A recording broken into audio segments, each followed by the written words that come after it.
Halo semua. Apa kabar untuk hari ini? Semoga harimu selalu menyenangkan ya bro. Selamat datang di channel YouTube saya. Tolong dibantu subscribe, like dan share ya, supaya saya terus semangat bikin kontennya. Wakakakak. Soul Land 2 Chapter 385. Senior, kekuatan jiwamu dibatasi oleh Soul Eradicating Powder kan? Makan ini dulu, kata Huo Yuhao saat melewati obat penawar yang telah disiapkannya untuk Nan Sui Sui. Nan Qiu Qiu buru-buru mengambilnya untuk ibunya dan meletakkannya di mulutnya. Baru saat itulah Nan Sui Sui mampu bereaksi. Tanpa bertanya pada Huo Yuhao bagaimana dia melakukannya, dia berkata dengan suara rendah, "Ayo pergi."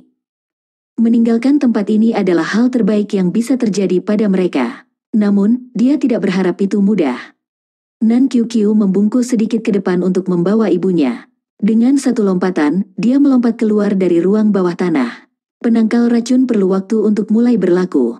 Bubuk penghilang jiwa sangat kuat, dan tidak mungkin bagi Nan Sui Sui untuk mendapatkan kembali kekuatannya dalam waktu yang singkat. Huo Yuhao mengikuti mereka keluar dari ruang bawah tanah. Rahasia di balik mengapa dia bisa memutuskan rantai perak itu adalah Life Guardian Blade miliknya. Life Gold mampu melahap energi kehidupan setiap benda padat, bahkan bisa secara bertahap menghancurkan pintu besar ruang penyimpanan bawah tanah di kota Radiant. Sementara rantai itu kuat, tidak ada yang bisa dilakukan ketika berhadapan dengan lawan terbesarnya. Setelah mereka menyelamatkan Nan Sui Sui, Huo Yuhao merasakan kelegaan luar biasa. Sekarang bukan waktu terbaik untuk meninggalkan kota, karena itu pasti sepenuhnya dikendalikan oleh tentara dari Kekaisaran Sun Moon. Ada juga Legiun Insinyur Jiwa Beast Lord peringkat di sekitar, juga. Alat jiwa pengawasan udara tidak diragukan lagi menutupi langit di atas Sunrise City sekali lagi. Setelah begitu banyak pertempuran, kekuatan jiwa dan kekuatan spiritual Huo Yuhao sangat terkuras. Tindakan terbaik sekarang adalah bersembunyi. Kemudian, ketika kesempatan muncul, mereka bisa menyelinap keluar kota. Dengan Nan Sui Sui, jiwa Dou Luo di sekitar, mereka memiliki peluang bagus untuk keluar. "Kemana kita pergi sekarang?" Nan Qiu Qiu bertanya pada Huo Yuhao dengan suara rendah. Karena dia menggunakan tiruannya, mereka tidak takut dideteksi oleh alat jiwa pengintai udara. Huo Yuhao berkata, "Kami akan kembali ke hotel terlebih dahulu. Feng Ling masih ada di sana. Meskipun dekat dengan bagian selatan kota, kami belum terungkap.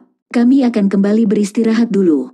Setelah Bibi mendapatkan kembali kekuatannya, kita akan menemukan cara lain untuk pergi." Petik 2. Baiklah, aku akan mendengarkanmu. Huo Yuhao telah memenuhi janjinya dan membantunya menyelamatkan ibunya. Ketidakbahagiaan yang dialami Nan Qiu Qiu dengan Huo Yuhao sebelum ini benar-benar dihapus. Yang tersisa hanyalah rasa hormat dan malu. Dia tiba-tiba menyadari bahwa dia mampu memberinya rasa aman yang kuat. Dia secara bertahap mengerti bagaimana rasa ingin tahu Ye Guiyi akhirnya membuatnya tergila-gila dengan Huo Yuhao. Dia benar-benar luar biasa, dan dia dewasa melebihi usianya. Nan Sui Sui, berbaring telentang putrinya, tidak mengatakan apa-apa. Obat penawar mulai menendang, dan dia mulai mengumpulkan kekuatan jiwanya sekali lagi. Saat ini, Sunrise City diliputi bahaya. Tidak ada yang lebih penting daripada mendapatkan kembali kekuatan jiwanya. Tanda hubung. Memang, ada tentara di mana-mana di kota. Setiap jalan dipantau dengan sangat cermat.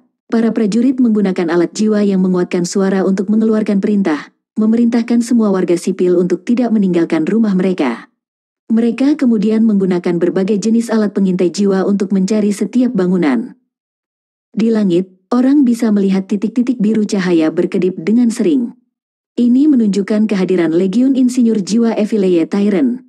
Huo Yuhao berdiri di depan. Dia melepaskan imitasinya, dan bisa berjalan dengan baik oleh gelombang prajurit saat dia dengan cepat berjalan ke arah hotel. Saat dia berjalan, dia berbisik kepada Nan Qiu Qiu, "Jangan buru-buru kembali nanti. Kita harus mengamati lingkungan kita. Jika hotel sedang dicari, mereka akan menemukan Feng Ling. Saya tidak tahu apa yang akan mereka lakukan padanya. Saya hanya berharap bahwa mereka belum mencari tempat itu." Petik 2. Nan Qiu Qiu mengangguk dan berkata, "Orang itu sangat bodoh. Bagaimana jika dia ditemukan?" Petik 2. Huo Yuhao mengerutkan kening dan berkata, "Mari kita lihat situasinya dulu. Jika kita bisa menyelamatkannya, kita harus menyelamatkannya. Dia orang miskin." Petik 2. Mulut Nan Qiu Qiu berkedut ketika dia berkata, "Saya mendengar saudara senior ketiga mengatakan bahwa dia adalah seorang gangster." Dia mungkin melakukan banyak hal buruk sebelumnya. Ini adalah pembalasannya. Petik 2. Huo Yuhao berbalik untuk menatapnya dan berkata, berhentilah bersikap kasar. Dia sudah dalam kondisi yang menyedihkan. Petik 2. Nan Qiu menjulurkan lidahnya dan berkata, baik, aku akan mendengarkanmu. Huo Yuhao sedikit tersenyum dan mempercepat langkahnya. Setelah mereka menyelamatkan Nan Sui, Nan Qiu bertindak jauh lebih dewasa. Setelah mereka menavigasi jalan mereka melalui banyak lorong dan jalan-jalan, menghindari banyak tentara yang berpatroli dalam proses, mereka akhirnya melihat hotel mereka. Tidak ada tentara yang berpatroli di depan hotel. Semua lorong tampak sangat sunyi. Huo Yuhao tiba-tiba merasakan dahinya memanas. Eye of Destiny-nya tampaknya telah menggigil.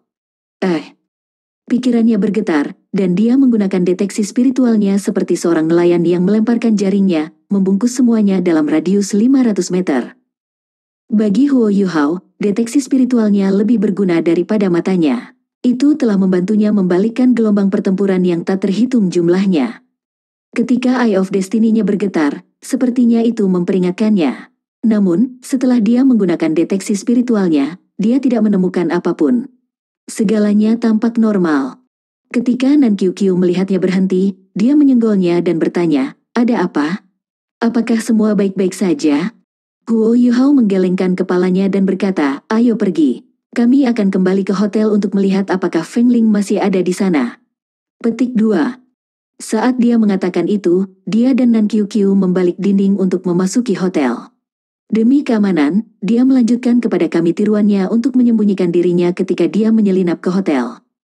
Dengan cepat, dia berjalan ke kamar tempat Feng Ling berada. Dengan deteksi spiritualnya, Huo Yuhao bisa merasakan bahwa Feng Ling masih di kamarnya, hidup. Dia perlahan mendorong pintu terbuka, dan seperti yang diharapkan, Feng Ling berbaring di tempat tidur seperti sebelumnya. Dia meringkuk, dan sepertinya menggumamkan sesuatu. Nan Qiu menghela nafas lega ketika dia berkata, tampaknya mereka belum mencari tempat ini. Keberuntungan kita tidak buruk, Yuhao, mengapa kita tidak menyembunyikannya?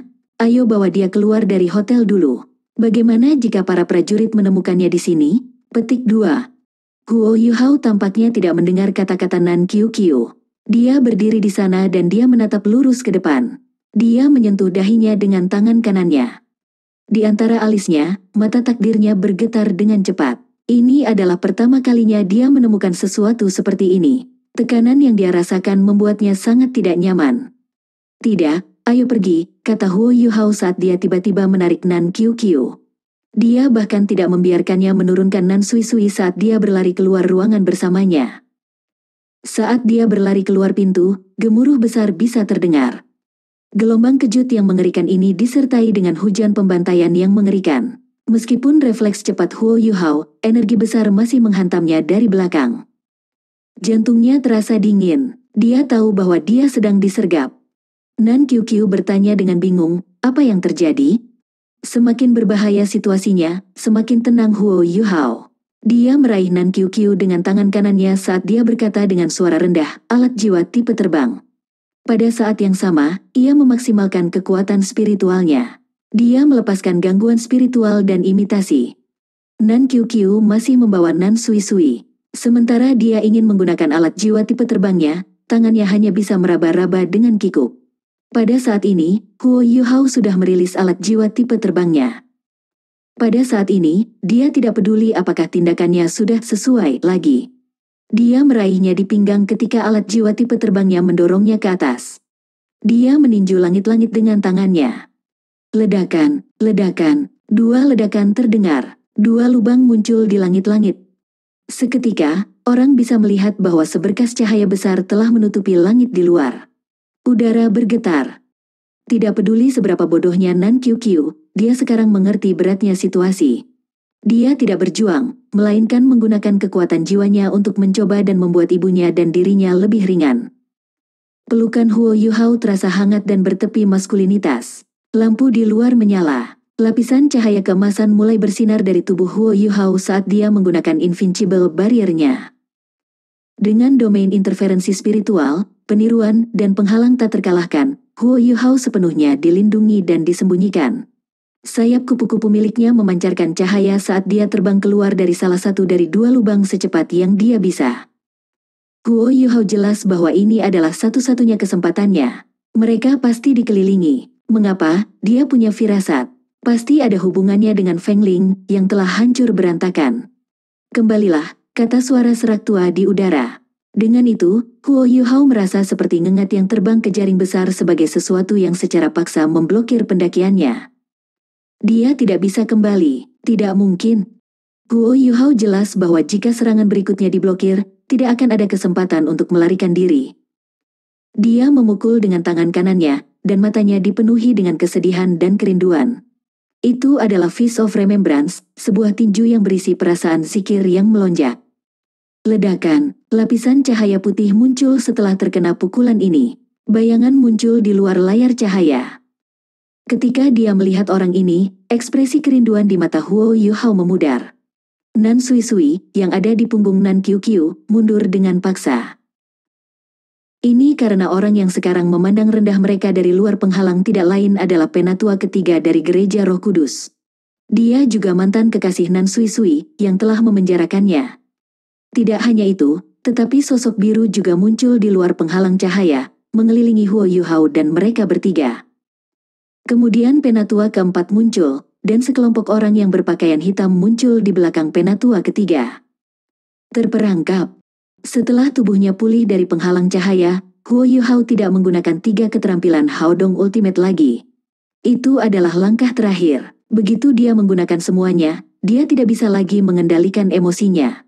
Jika itu terjadi, bagaimana dia bisa pergi dengan Nan Qiu Qiu dan Nan Sui Sui? Dia berhenti menggunakan tiruannya, mengungkapkan mereka bertiga. Insinyur jiwa dari Affiliate Tyrant Soul Engineer Legion semuanya menggunakan alat jiwa masing-masing. Mereka mengarahkan alat jiwa mereka pada Huo Yuhao dan teman-temannya. Dengan hanya satu pesanan, mereka akan menembaki mereka. Di tanah, sekelompok alat jiwa yang diposisikan dengan cermat mulai terlihat. Fluktuasi kekuatan jiwa yang kuat ada di mana-mana. Ini adalah jebakan yang benar-benar terencana. Penatua ketiga menatap Nan Sui Sui sebelum dia mengalihkan pandangannya ke Huo Yuhao. Dia menepuk tangannya dengan ringan dan berkata, "Kamu memang terampil dan penuh trik dan skema. Dengan hanya beberapa dari Anda benar-benar berani untuk melakukan misi penyelamatan yang berhasil. Saya sangat mengagumi Anda. Di usiamu, aku masih remaja yang tidak tahu apa-apa. Jika saya memiliki setengah dari kekuatan Anda, tidak ada yang akan bisa mencuri kekasih saya dari saya." Ketika dia mengatakan itu sedikit terakhir, dia tidak bisa membantu tetapi melihat Nan Sui Sui. Nan Sui Sui memasang ekspresi berat di wajahnya. Dia menghela nafas dan berkata, "Mereka masih anak-anak. Biarkan mereka pergi. Aku akan kembali denganmu. Saya akan melakukan apapun yang Anda inginkan." Petik 2. Kamu akan melakukan apapun yang aku minta? Apa yang bisa kamu lakukan untuk saya?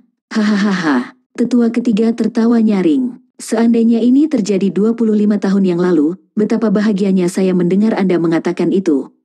Namun, sekarang sudah terlambat. Ini harus menjadi putrimu kan? Lihat, dia sangat mirip denganmu.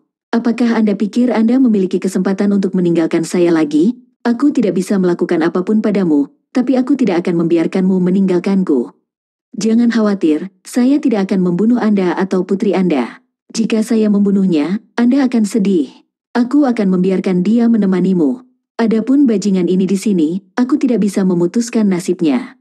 Wu Yu, apakah kamu memiliki sesuatu yang ingin kamu katakan? Petik 2. Mereka adalah tukang daging, dan aku adalah dagingnya. Pikir Huo Yuhao. Dia tidak bisa membantu tetapi putus asa. Meskipun banyak perhitungan, dia masih tergelincir. Dia tahu bahwa dia telah terkena karena Feng Ling, yang telah meninggal karena ledakan. Dia tidak membenci Feng Ling, karena dia dikendalikan oleh penguasa jiwa jahat. Namun, betapapun tegarnya dia, Huo Yuhao tidak bisa tidak kehilangan harapan dalam situasi ini. Dia menghadapi 2 setan Doulo jahat, dengan salah satunya menjadi insinyur jiwa kelas 9.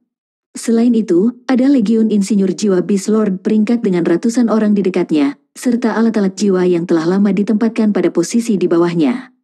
Tidak ada jalan keluar. Wu Yu, yang mengenakan jubah besar, melayang di sebelah penatua ketiga dan bertanya kepada Huo Yuhao dengan tajam, "Kamu membunuh adikku?"